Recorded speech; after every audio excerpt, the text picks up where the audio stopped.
The manhunt lasted 9 days. 9 days of helicopters sweeping forests, police checkpoints blocking highways, and investigators chasing every possible lead across 3 states. By the end of the first week, the case of Emily Brooks had turned into national news. A murdered wife, a missing husband, a brother whose DNA was found under the victim's fingernails, and a hidden basement filled with evidence of financial crimes that stretched back years. But the truth was still missing, until a call came in from a small motel outside Spokane, Washington. The motel manager had been watching the news when he noticed something familiar. One of his guests looked exactly like the man everyone was searching for. Michael Carter. Police arrived quietly that night, surrounding the building before anyone inside realized what was happening. When officers kicked open the motel room door, Michael Carter was sitting alone at the small table near the window. Stacks of cash were spread across the bed. He didn't run. He didn't fight. He simply looked up as officers stormed in and said something that immediately froze the room. "You are looking for Daniel, not me." Back in Portland,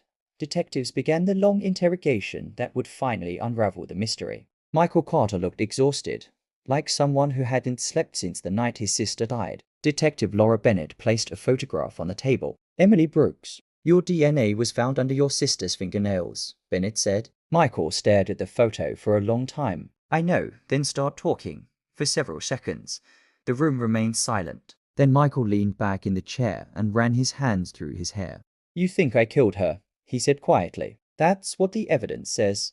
Michael nodded slowly. "I didn't kill Emily." Bennett watched him carefully. "Then why were you fighting with her the night she died?" Michael closed his eyes. "Because she found out the truth." Detective Harris leaned forward. "The fraud scheme." Michael shook his head. No, his voice dropped lower. "Something worse, according to Michael.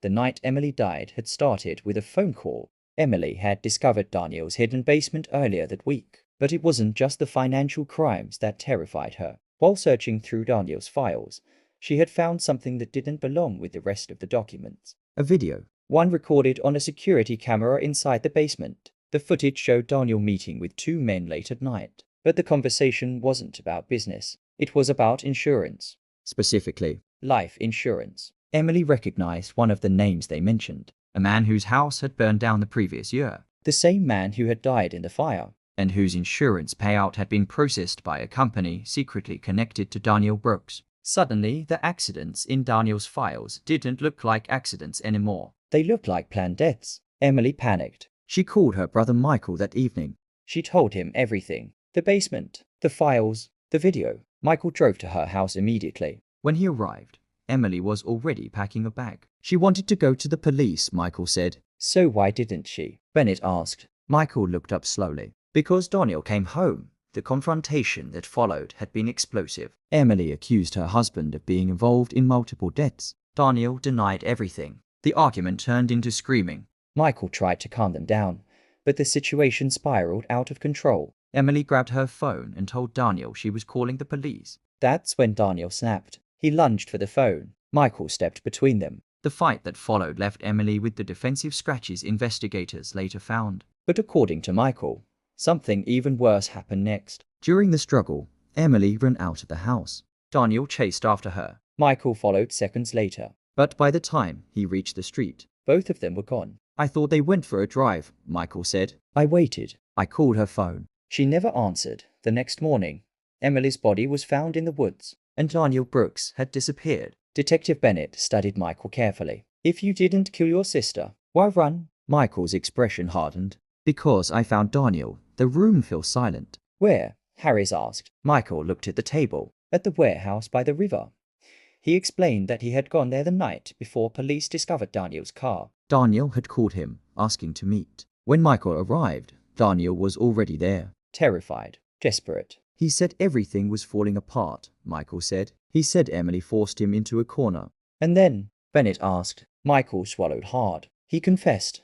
Daniel admitted that during the argument in the woods, Emily tried to run. He grabbed her arm. She fought back. He shoved her. Emily hit the ground hard against a rock and never got back up. The room felt colder as Michael finished the story. "He didn't mean to kill her," Michael said quietly. "But he panicked." "What happened at the warehouse?" Bennett asked. Michael's voice cracked slightly. "He said he couldn't go to prison.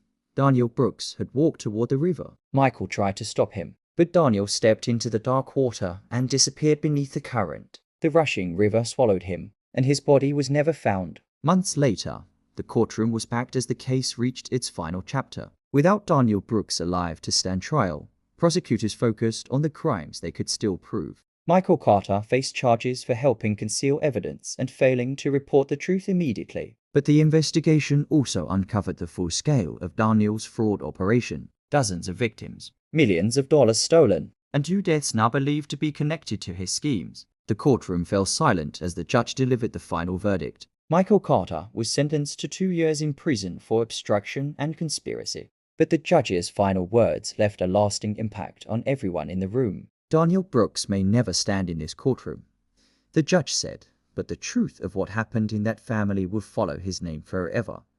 Emily Brooks was remembered as the woman who tried to expose the truth, even when it meant destroying her own family. But the case left one haunting question that still lingers. Because despite months of searching, police never found Daniel Brooks' body. Some investigators believe the river carried him miles away. Others believe something far more unsettling, that Daniel Brooks never drowned at all. And somewhere, he might still be alive, watching, waiting, and carrying the secrets that destroyed his own family. If this story shocked you, make sure you like the video, subscribe to the channel, and share your thoughts in the comments.